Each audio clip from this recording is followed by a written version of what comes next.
늦게 오신 분들을 위해서 또 다시 아까 교재로 가시면 510페이지로 가시면은 510페이지에 그 3방식 6방법이라고 있었죠. 그죠?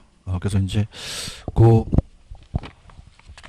기출 문제를 이제 4월 달에 나갈 거예요. 4월 달에. 그래서 기출 문제를 미리 좀 사시게 되면은 나중에 요게 문제가 한번 나왔었거든요. 그죠? 그래서 이제 시험 문제가 요거를 가로치고 나오고 요거 가로치고 이렇게 나왔다고 봐봐요. 그럼 아까 비용성이고 이건 아까 몇 글자죠? 세 글자. 이거는요. 그럼 요거 숫자가 이 단어가 맞아야 되죠. 그죠? 그래서 이걸 찾아내는 게 나왔었기 때문에 한번 기출문제 풀어보시면 되고요. 자, 그 다음에 여기와 연결시킨 게 이제 넘겨보시면은 그 511페이지 가시면은 시상가액 조정이라는 단어가 있나요? 자, 이건 이제 그 계산 문제를 풀면서 이 계산 문제도 이제 다뤄드리겠는데요. 이 시산이라는 거는 임시로 계산된 거예요. 시산, 가액이라는 거는 임시로 계산된 가격, 또 임대료를 얘기를 합니다. 자, 그럼 왜 이 시상 가격을 조정해야 되냐면, 일단은 여러분들이 다음 페이지에 계산 문제를 한번 가볼게요. 이 계산 문제에다가 별표를 한번 쳐보세요. 문제로 확인하기라는 계산 문제가 하나 있죠. 이거 중요합니다. 풀어드릴 테니까. 다음 자료를 활용해서 시상가액 조정을 통해 구한 감정평가액은 얼마냐 이렇게 돼 있죠. 그죠? 그럼 먼저 거래 사례를 통한 시상가액이라는 단어가 있나요? 자, 이 거래 사례는 비교 방식이에요. 거래 사례 비교법의 비교 방식에 나온 시상가액이 얼마냐면 지금 1.2억이라고 돼 있죠. 1억 2천이라는 뜻이거든요. 그 다음에 두 번째 조성 비용이라는 게 있죠. 비용은 원가예요. 비용은 뭐다? 원가. 그러니까 원가 방식에서 구한 거거든요. 조성 비용. 그럼 조성 비용에서 나온 그 시상가액은 몇 점 몇 억이라고 돼 있어요. 그럼 1억 천이라는 뜻이죠. 천이라는 뜻이고, 그 다음 마지막 보시면 임대료에서 통한다 그랬죠. 임대료는 수입 방식에서 나온 거예요. 무슨 방식이 나왔다? 수입 방식에서 수익환원법에 나온 그 시상가액이 임대료가 얼마예요? 1억이죠. 그죠? 그러면 우리가 밑에 가중치라는 게 있죠. 이걸 이제 산술평균 아니라 가중평균을 해야 돼요. 그럼 우리가 원가 방식이 지금 아까 1억 2천이 조성비용이잖아요. 여기 원가 방식이라는 20%라는 게 있나요? 그럼 거기다가 지금 1.1억에다가 20%를 곱해야 돼요. 얼마를 곱해야 된다? 20%. 이렇게 곱하고 여기다가 이제 20%를 곱하고 그 다음에 0점입니다. 그 다음에 거래사례 비교법에 아까 1.2가 지금 거래사례가 1.2억이라고 돼 있죠. 그걸 따라서 비교 방식. 비교 방식에 50%라고 돼 있잖아요. 지금 찾으셨습니까? 50%. 그래서 50%가 비교 방식이니까 0.5가 되겠고요. 50%니까. 그 다음에 거기 보시면은 자, 이 임대료가 1억이라고 돼 있죠. 1억 찾으셨습니까? 임대료가 수입 방식이에요. 무슨 방식이다? 수입 방식이 지금 몇 %가 되어 있어요? 30%가 되어 있죠. 그런가요? 그럼 해설이 좀 오타가 났습니다. 지금 여러분들 그 1번에 보시면은 거기에 2억이라고 돼 있죠. 1.2로 고쳐주세요. 1.2 좀 고쳐주세요. 얼마로 고치셔야 돼요? 1.2 오타가 나서 다 오타 이거. 1.2를 0.5로 곱하니까 0.6억이 나온다는 얘기예요. 대답 좀 해주세요. 그럼 1.2라고 고치셨습니까? 무슨 말씀인지 아시겠습니까? 그럼 0.6억이라는 건 6천만 원이라는 뜻이거든요. 6천만 원 뜻이고, 그 다음에 두 번째는 두 번째에 20%의 원가 방식이니까 원가 방식은 거기에 1억이라고 돼 있죠. 그 1.1억이에요. 얼마다? 1.1억. 1.1억 곱하기 20%가 0.2죠. 대답 좀 해주세요. 그럼 얼마가 나온다? 0.2억이 나오죠. 그게 2,200만 원이라는 뜻이거든요. 맞나요? 그 다음에 3번도 오타네. 다 오타네. 3번이 0억이 아니라 이제 이해 가셨네. 1.0이죠. 좀 조졌나봐요. 책을 쓰시다가. 그러면 0이 아니라 1.0억이라는 뜻이죠. 그런가요? 그러면 30%에 0.3이니까 0.3억이 되겠죠. 그렇죠. 이게 강의하는 사람을 이렇게 곤란하게 만드네. 3천만 원이라는 뜻이에요. 그런가요? 그러면 그 해설도 틀렸어요. 밑에 보시면 1억 1,200만 원은 맞거든요. 근데 거기에 지금 맨 마지막 4번 있어요? 4번은 1.12억이라고 해야 되거든요. 제 말이 맞죠? 그래서 4번에 1.12억이 정답이 되는 거예요.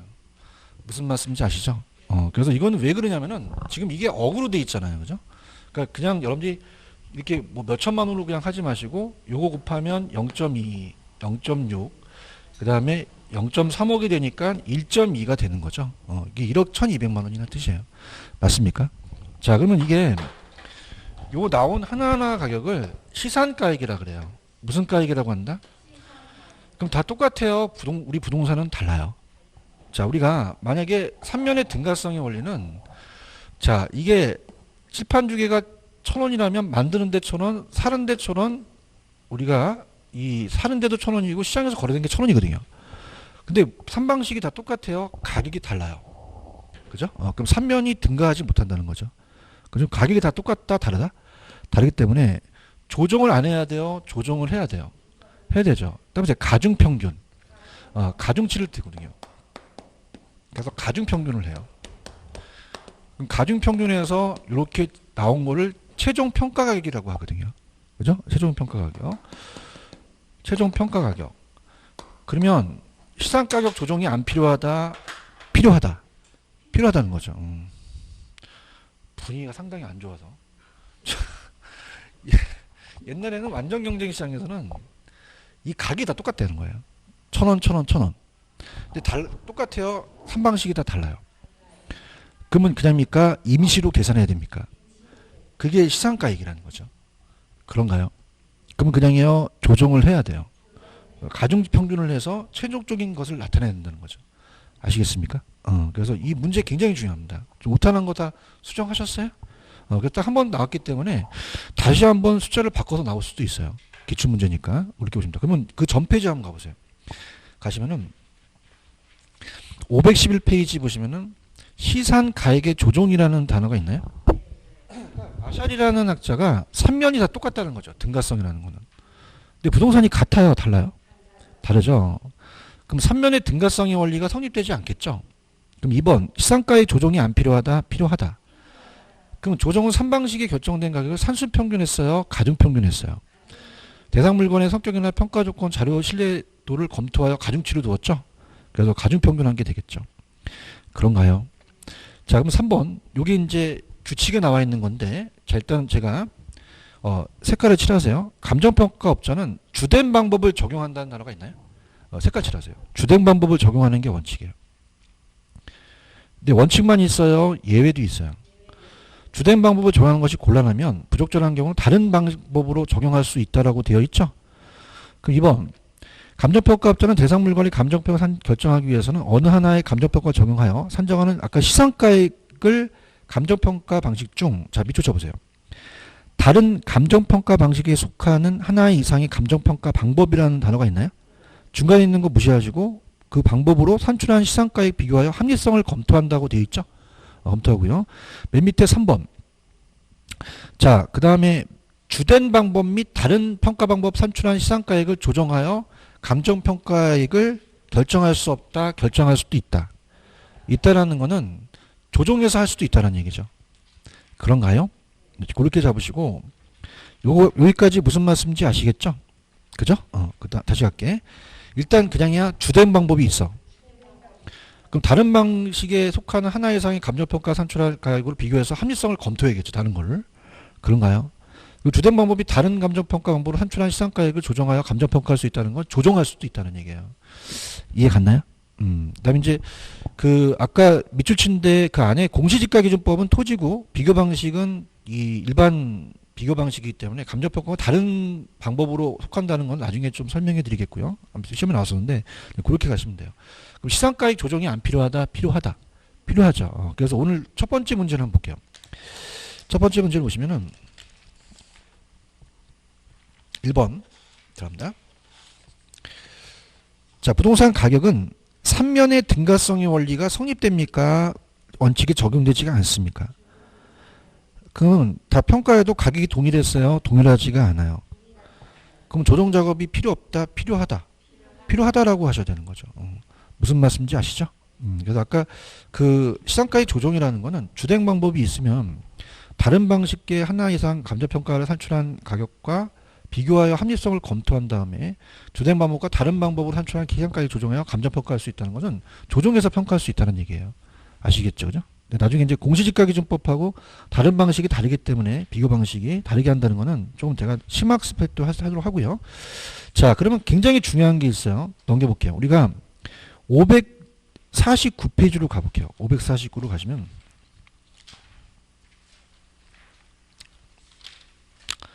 543페이지입니다.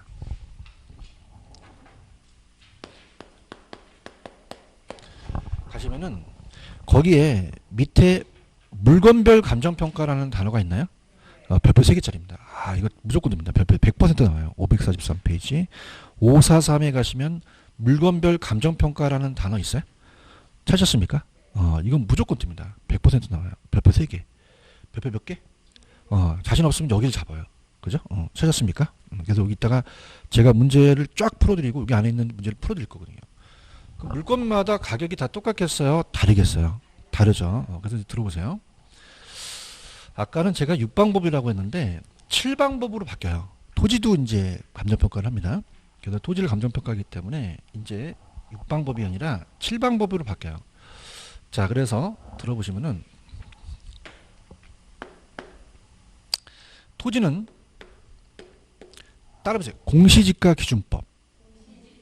새로운 방식이 탄생해요. 공시지가 기준법. 왜냐하면 공시지가 기준법으로 해야 된다는 것은 자, 들어보시면요. 토지는 비교 방식으로 가야 됩니다. 무슨 방식으로 가야 된다? 비교 방식. 왜냐하면 들어보세요. 원가 방식을 하려면요. 그냥입니까? 원가를 구해야 됩니까? 원가를 알아야 되고 감가가 돼야 되겠죠.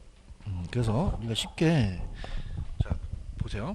이 원가법이라는 건 어떤 거냐면 간단하게 보여드리면요. 자, 이 분필은 그냥입니까? 원가를 구할 수 있습니까? 감가가 되죠. 그러면 새로 만들었을 때가 100원이면 그냥요 감가가 돼요. 감가가 되죠. 멋있죠. 멋있다 할 때까지 뿐이랍니다. 멋있어요? 얘기 안 하시네. 멋있어요? 이거밖에 안 나온다. 이게 원가법이야. 자, 그럼 얘는 그냥입니까? 100원보다 가격이 낮아집니까? 이거 감정평가예요. 이걸요. 맞습니까? 그럼 원가법이라는 것은 일단 그냥입니까? 만들 수 있어야 됩니까? 생산비를 알아야 돼요. 그 다음에 감가도 돼야 돼요. 그래야지만 90원의 가치를 매기거든요. 그런가요? 그래서 이 원가법은 이따 보겠지만 상각자산에만 적용됩니다. 무슨 자산? 상각이 돼야지만 원가법을 사용할 수 있어요. 이해 갔나요? 그래서 무슨 자산? 상각자산. 그럼 대표적으로 그냥요 건물은 상각이 돼요. 그 원가 방식으로 갑니다. 원가법으로. 그런가요? 근데 토지는 만들어낼 수가 없죠. 상각이 돼야 안 돼요. 그래서 비교 방식으로 가요. 무슨 방식으로? 비교 방식으로 가요. 들어보세요. 개별성이라는 얘기 들어보셨죠? 토지가 다 똑같아요? 달라요? 3천만 필지가 다 달라요. 그래서 개별 토지를 매기기가 힘들죠. 그래서 매기기가 힘들기 때문에 감정평가사가 필요한 겁니다. 그래서 자 들어보세요. 굉장히 중요한데 이 개별 토지를 산정해요. 제곱미터 가격. 자, 그럼 제가 비교 방식으로 간다 그랬죠. 그래서 토지는 원래는 거래사례 비교법이었어요. 근데 거래사례가 그냥입니까? 다 신뢰성이 다 틀립니까? 그럼 신뢰할 수가 없죠. 그러면 공시지가라는 얘기 들어보셨나? 그래서 이 공시지가를 대표성이 띄는 표준지 공시지가를 감정평가사한테 평가라 그래요. 그럼 그냥입니까? 표준지를 선정합니까? 평가사가 편정해요. 그래서 표준지를 선정해서 이게 표준지로 적당할 것 같은데요? 그래? 그럼 너 그거 매겨봐. 감정평가사가 표준지를 선정합니다. 그럼 제곱미터의 가격이 10,000원이라면 어떻게 돼요? 이 표준지 자체가 기준이 될 수 있죠. 맞습니까? 그래서 따라서 표준지 공시지가. 그러니까 공시지가라는 건 이 표준지 공시지가를 기준으로 가라는 얘기예요. 이해 갔나요? 그러면 기준이 없어요? 기준이 있어요? 비교 방식으로 할 수 있죠. 그래서 이 공시지가는 표준지 공시지가를 얘기를 해요. 그런가요? 그러면 표준지 공시가로 기준을 한다는 건 원가 방식이 아니라 비교 방식으로 하는 거죠. 그죠? 무슨 말 아시겠습니까? 근데 그냥 있다 예외가 있다. 적정한 실거래가 있으면 거래사례 비교법으로 가거든요. 자, 그래서 일단 가볼게요. 지금 543페이지 토지 있어요? 543페이지. 토지는 무슨 지가 기준법? 제가 예외가 있다 그랬죠. 만약에 적정한 실거래가를 기준으로 한다면 감정평가할 때는 거래사례 비교법을 적용해야 된다고 돼 있죠. 이게 적정한 실거래가예요. 적정한 실거래가. 찾으셨습니까? 그래서 적정한 실거래가를 기준으로 한다면 거래사례 비교법을 할 수 있죠. 그럼 이 적정한 실거래가는 교수님 도대체 뭐예요? 그럼 위에 보시면 메뉴에 12-2가 있어요. 543페이지에. 찾았습니까? 적정한 실거래가라는 단어가 있나요? 이거는 우리가 왜 중개사법에 부동산 거래 신고에 관한 법률이라는 게 있잖아요. 거기 신고된 실제 거래 가격으로 거래 시점의 도시지역은 몇 년? 3년. 동그라미 치세요. 가만히 있지 말고. 그 밖의 지역은 5년이라고 돼 있죠. 그죠? 그 도시는 빨리 바뀌니까 3년, 그 밖의 지역은 5년이 되겠죠. 이게 나올 수 있습니다. 그럼 이내의 거래 가격 중에서 감정평가업자가 인근 지역의 집가순을 고려해서 감정평가의 기준으로 적용하기에 적정하다고 판단한다면 거래 가격을 말한다는 거죠. 이해 갔나요? 자, 그러니까 무슨 말이냐? 자, 원래는 그냥에 대해 공시지가 기준법으로 가야 돼요. 근데 적정한 실거래가라는 게 있다는 거죠. 그죠? 왜 그냥입니까? 적정합니까? 자, 적정하고 발표된 거잖아요. 그럼 요거는 그걸로 가서 거래사례로 갈 수 있다는 거죠. 그런가요? 그럼 적정한 실거래가 있으면 거래사례 비교법을 적용하여야 한다는 거죠. 이해하셨죠? 그죠? 예외도 있다는 거예요. 그럼 물건별 감정평가 맨 밑에 가시면은 그럼 감정평가업자는 토지를 감정평가할 때 규정할 때는 해당 토지의 임대료 조성비용 등을 고려해서 감정평가할 수 있다고 돼 있죠. 원래는 비교 방식이에요. 근데 임대료를 또 따질 수도 있고 조성비용을 따질 수도 있다는 얘기죠. 아시겠죠? 그죠? 그러니까 다시 갑니다. 토지는 원래 그냥 있어요. 거래사례 비교법이었어요. 거래사례가 다 똑같나요? 다 토지가 다른가요? 달라서 표준지를 기준으로 가라는 거죠. 그런가요? 그래서 표준지를 가지고 그 공시지가를 기준을 가지고 매기라는 얘기예요. 그런가요? 근데 그냥요 예외가 있어요. 적정한 실거래가가 있으면 그 실거래가를 기준으로 가라는 얘기죠. 거래사례 비교법으로 적용해야 한다. 아시겠죠? 그죠? 이거 요 얘기 가셨습니까? 그럼 저 넘겨보세요. 넘기시면은 자 이제 토지까지만 가시면 이제 끝났어요. 자 보세요. 자 그러면은 토지는 공시지가 기준법으로 간다는 거 이해 가셨죠? 자 그럼 이제 저랑 따라옵니다. 원가법은 그냥입니까? 아까 상각이 돼야 됩니까? 그죠? 건물 상각 되죠. 굴삭기, 건설기계 상각이 돼요. 선박도 상각이 되고 항공기도 상각이 되거든요. 근데 자동차는 거래 사례가 많아요. 자동차는 무슨 사례가 많다? 그래서 원가 방식으로 가는 게 아니라 자동차는 거래 사례 비교법으로 가요. 그죠? 그럼 우리가 보통 여러분들이 보통 거래가 많이 되는 게 중고 굴삭기예요, 중고 선박 항공기예요, 중고 자동차가 거래가 많이 돼요. 왜 시장에서 많이 거래가 되니까 그런가요? 그래서 저녁 때 부부끼리 여보 이번 적금 타면 중국 굴삭기 한 대 사자 그러진 않죠, 그죠? 선박 얘기는 안 하잖아요. 자동차는 얘기하죠. 왜 무슨 사례가 많으니까. 그럼 자동차는 거래사례 비법으로 가자는 거죠. 이해하셨습니까? 오케이? 자동차는 뭐로 간다? 원가법으로 가지 말라는 거예요.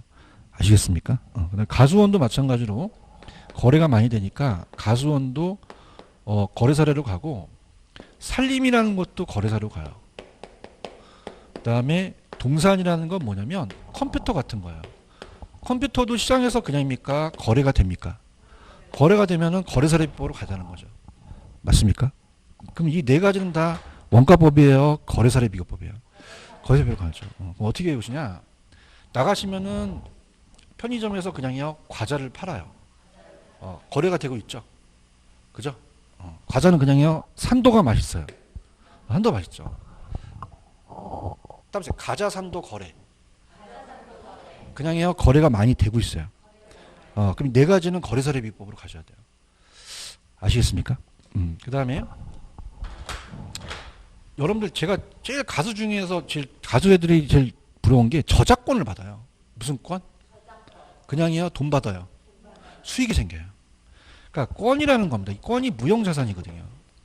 그래서 무형자산이기 때문에 이 건이 들어가면 다 수익환원법으로 가요. 자, 저작권이라든지 어권 다 무슨 환원법이요? 수익환원법.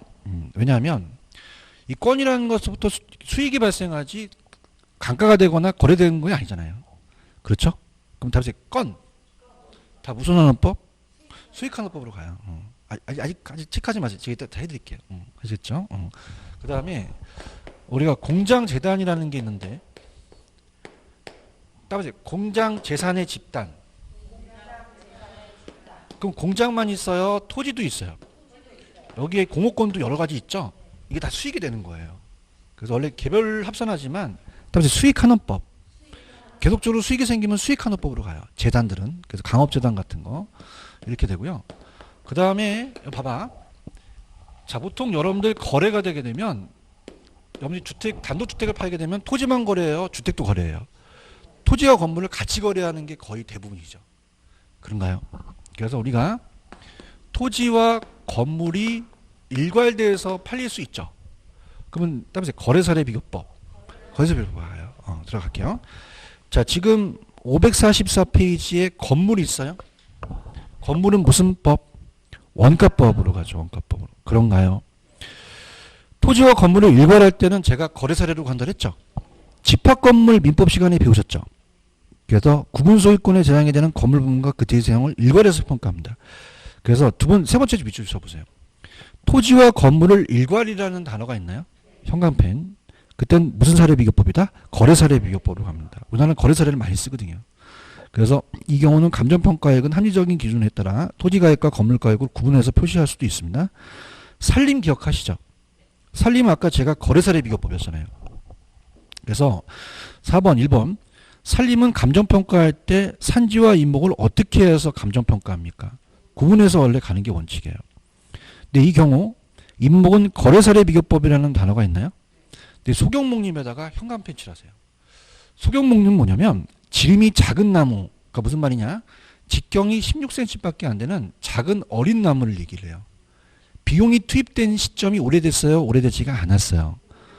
그러면 투입된 비용을 많지 않기 때문에 투입된 비용을 쉽게 파악할 수가 있거든요. 그래서 얘만 원가법으로 갑니다. 무슨 법으로 간다? 원가법. 그 다음에 이번에 가시면 아까 구분하는 게 원칙인데 산지와 임목을 일괄하여 감정평가할 수 있는데 그때는 거래사례 비교법을 적용해요. 과수원도 무슨 사례 비교법이죠? 거래사례.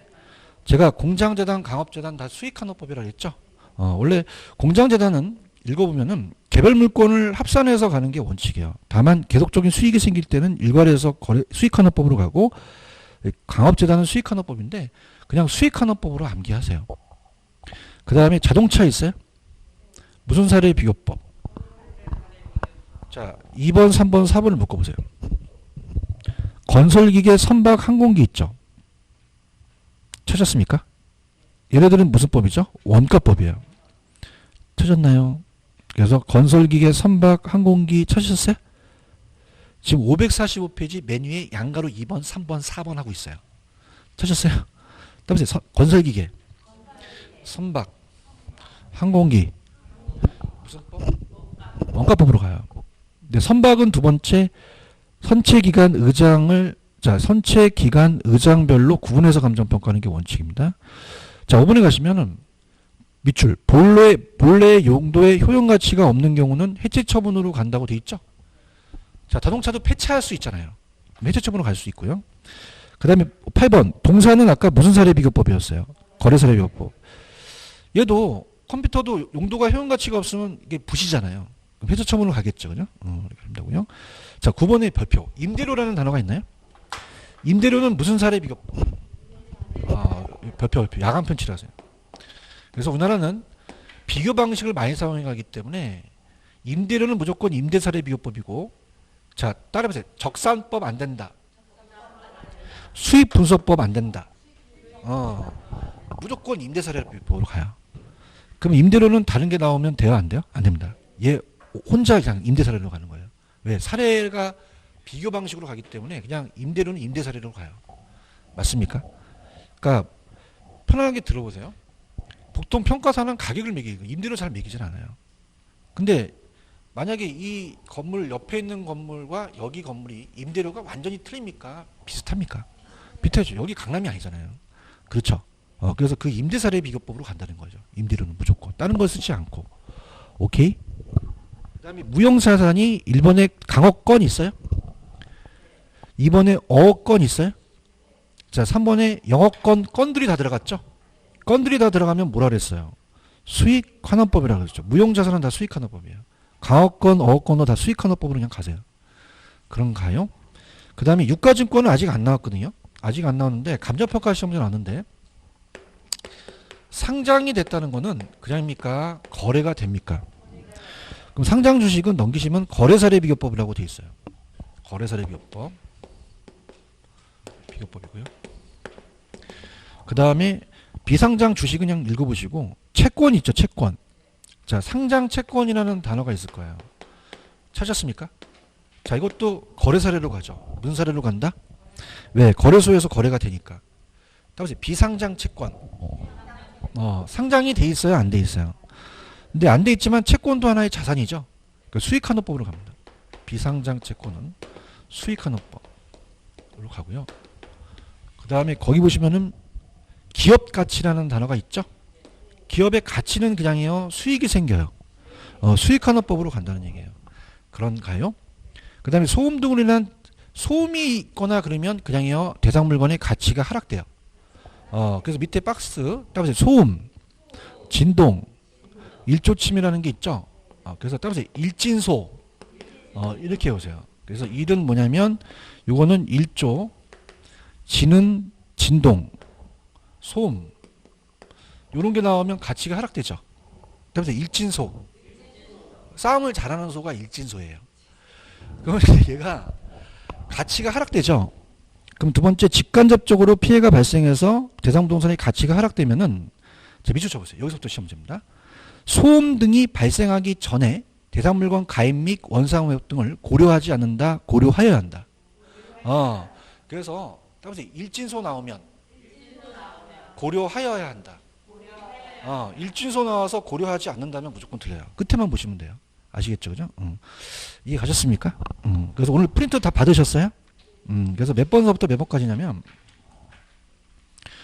오늘 문제가 몇 번서부터 몇 번까지냐면은 자, 펜 들어보세요. 13번, 14, 15, 13, 14, 15 풀어보세요. 13, 14, 15, 13, 14, 15.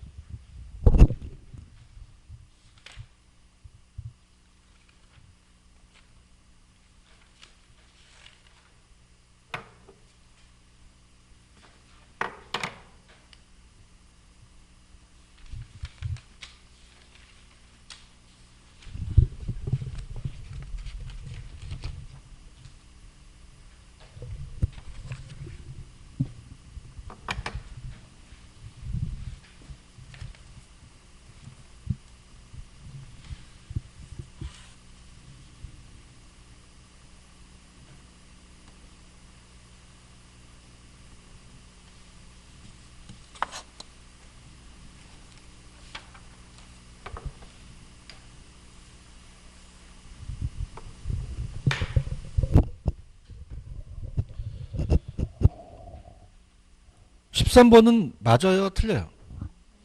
맞죠? 집합 건물 기억나시죠? 자, 거기 보시면은 어때요? 건물 부분과 대지 사용을 일괄했잖아요. 그 무슨 사례? 거래 사례 벽하고요. 14. 건물은요? 원가법이죠. 수익환원법이 아니죠. 여러분들 여기는 하셔야 됩니다. 반드시 맞으셔야 돼요. 건물은? 영어권! 맞출 수 있겠어요? 반드시 맞추셔야 돼요. 오케이?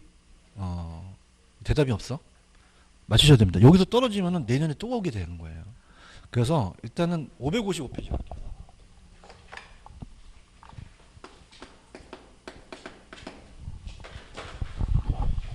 17번하고 18번 있죠? 17, 18번 찾으셨어요? 그 다 기출문제입니다. 그럼 여러분들 딱 17번, 18번 봤을 때 어떤 게 더 난이도가 낮아요? 아니, 대화를 하자. 17하고 18 중에서 어떤 게 더 난이도가 낮아? 18번이 낮잖아. 아, 내가 어려운 얘기 하는 거 아니잖아. 맞아요? 그럼 18번서부터 풀어야지. 틀린 거 찾아라. 안 되면 칠판을 보든가. 맞출 수 있어요? 근데 답이 없으니까 오래 걸리네. 몇 번이에요? 5번이에요? 18번에 5번이에요? 틀린 거. 18번에 틀린 거. 틀린 거 1번이잖아요. 18번. 지금 555페이지 보고 있어요? 18번 찾으셨어? 7번 봐. 건설기계. 무슨 법이야? 원가법이잖아, 원가법. 삼각이 되니까. 아, 해야 돼. 미래가 불투명하네. 저번에 칭찬했더니, 건설기계는 원가법이에요. 삼각이 되니까. 답답해 죽겠네. 저작권. 야, 1번이 틀렸으면 다른 건 맞겠지. 저작권. 수익은 건물. 임대료. 강업재단. 반드시 또 100% 떠요. 아시겠습니까? 마음이 아파요. 그죠? 들었는데 큰일 났어요. 칠판도 보시고, 이 건설기계는 삼각이 됐잖아요. 다시 강의할게요. 자. 틀리신 분 분필 좀 봐요. 분필은 그냥 만들어낼 수 있어요. 대답은 잘하셨잖아요. 삼각도 되죠? 되죠? 멋있죠? 멋있다.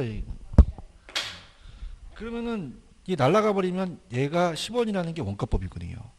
그럼 그냥입니까? 다 삼각 자산입니까? 그렇게 암기하셔야죠. 암기하신다고 되는 게 아니지. 오케이? 건설기계 구사기도 그냥이야 삼각이 돼. 원가법으로 가는 거지. 알겠어요? 저작권, 수익하는 법, 건물. 야, 1번이 쳤으니까 다른 건 맞으니까 되게 부르세요. 자, 임대료, 강업재단, 수익하는 법이에요. 연배 반드시 나옵니다. 이건 무조건 떠요. 6문제에서 한 문제 무조건 맞추셔야 돼요. 그러니까 가성비도 좋고, 여기 약간만 신경 쓰면 되는 거야. 신경만 약간. 안 써서 그러는 거야. 알겠죠? 그죠? 이해하셨습니까? 그럼 18번이 난이도가 낮죠? 17번이 난이도가 높아요. 길어요, 좀. 17번을 풀어보세요. 절대 뒤에 보지 마세요. 답 보지 마세요. 틀린 거 찾으세요.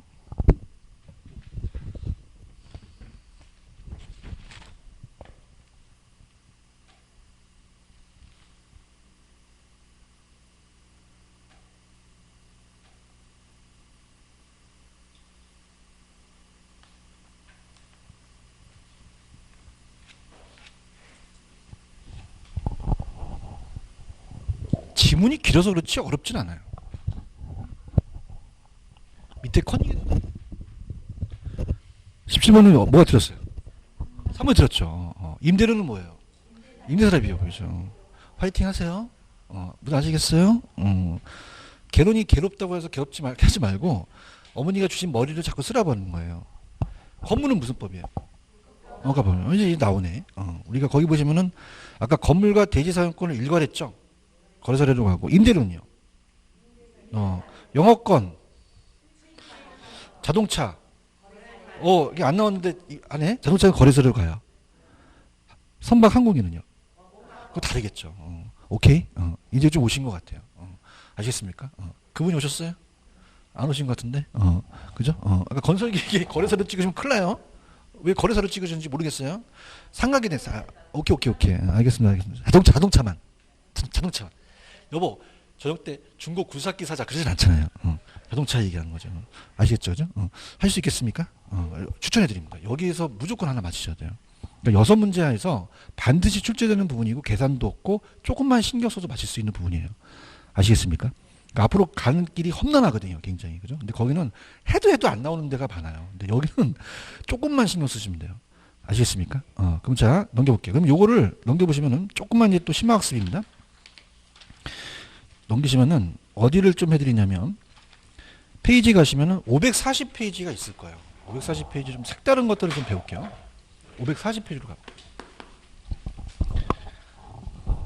자, 540페이지 가시면 3방식 적용되는 대상 및 장단점이라는 단어가 있나? 자, 내가 찍어줄게. 비교 방식의 장단점이 나와요. 무슨 방식의 장단점이 나온다? 왜냐하면 우리나라는 비교 방식을 많이 사용하고 있어요. 그죠? 그 사용하는 장점과 단점이 있겠죠. 그런가요? 자, 아까 여러분들 원가 방식의 원가법 기억하시죠? 그냥이 돼요? 삼각이 돼야 돼요. 그러면 건물, 구축물, 기계, 기구, 선박, 항공기, 중기 단계 들어가잖아요. 맞습니까? 근데 조성지 매립지라는 단어가 있나요? 자, 이게 뭐냐면 들어보세요. 여러분들 토지는 비교 방식으로 가잖아요. 거래가 많이 되니까. 그런가요? 근데 조성지 매립지는요. 이 땅을 매립했다는 건 거래됐던 사례가 없거든요. 그럼 조성하는데 그냥입니까? 비용이 들어갑니까? 그러면 지금 김이 오락모락 나죠? 그냥입니까? 지금 탄생하셨습니까? 원가가 지금 구할 수 있잖아요. 그럼 조성지 매립지는 원가 방식 사용할 수 있습니다. 토지 중에서. 무슨 말 아시겠어요? 그럼 조성지 매립지는 그냥이야 원가 방식 사용할 수 있어. 그 다음에 어떤 거냐면 원가 방식에 보시게 되면은 거기 이번에 신축 건물과 공익에 쓰이는 부동산이라는 게 있나요? 공익에 쓰이는 부동산이 있어요? 그럼 이따가 관공서나 학교 같은 거예요. 공익용. 그럼 여러분 보세요. 이 공익용 부동산 같은 서울시청은 서울에 여러 개 있어요. 딱 하나밖에 없어요. 거래됐던 사례가 많나요? 없으니까 비교할 수가 없어요. 대화를 해보세요. 수익 생깁니까? 그럼 그냥요 원가 방식으로 가야 돼요. 서울시청을 딸 때 토지 취득이 있고 원자재 가격이 있잖아요. 맞습니까? 그러니까 원가 방식은요. 굉장히 착한 방식이야. 따라서 착한 방식. 왜냐하면 조성지 매립지는 그냥입니까? 거래됐던 사례가 없습니까? 그럼 너 일로 오라는 거죠. 그냥 내가 받아들일게. 그래요? 갈 데 없는 애들도 그냥이야 받아들여. 학교, 관공서 이런 것도 갈 데가 있어 없어? 없으니까 내가 받아들인다는 거지. 이해하셨습니까? 그 다음에 자동차는 그냥이야 출세해서 나갔어. 나간 놈 안 잡아요. 그 원가 방식은 그냥이야 굉장히 착해. 갈 데 없는 애 받아들이고 나간데 나가라는 거지. 내가 무슨 방식이야? 원가 방식. 그죠? 아시겠어요? 그래서 조성지 매립지는 그냥이야 갈 데가 없어. 야 일로 와. 너 살아야 됐던 게 없지? 네. 그러면 너 지금 조성된 비용이 있잖아. 그걸 내가 원가 방식으로 해줄게. 일로 와. 공익용 부동산도 갈 데가 있어 없어? 얘기해봐. 있어 없어? 서울시청이 얼마에 거래됐어? 알아? 알아. 뭐 그렇지. 수익이 생겨? 갈 데 없네.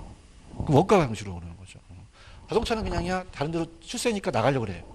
나가라는 거죠. 원가 방식 착한 애예요. 갈 데 없는 애 받아들이고 자동차는 보내는 거죠. 오케이 바이? 그게 이게 거죠. 그래서 원가 방식은 건물, 구축물, 조성지 매립지도 가능한가요? 가능하고 기계기구, 선박, 항공기 같은 재생산, 재취득할 수 있는 물건이고 장점 그냥이야 삼각자산에 적용돼. 여러분들 신축 건물은 진지 얼마 안 됐죠. 그냥이야 원가를 알아요. 신축 건물은 원가 방식 구하기가 참 쉽습니다. 그런가요? 공인용 부동산은 받아들였죠? 그것만 가세요. 그것만 가지고 그 다음에 비교 방식으로 가시면은 적용 대상에 염전도 왜 우리가 염전이라는 얘기 들어보셨잖아요. 바다에서 이제 소금을 채취하는 토지잖아요. 염전도 토지거든요. 근데 이건 잘 안 나와요. 토지니까. 아파트 상가도 그냥이야 거래가 돼요. 자동차도 되죠. 시장에서 거래 가격이 형성이 됩니다. 그럼 제가 비교 방식이 시험에 잘 나온다 그랬죠. 우리나라가 비교 방식을 많이 써요.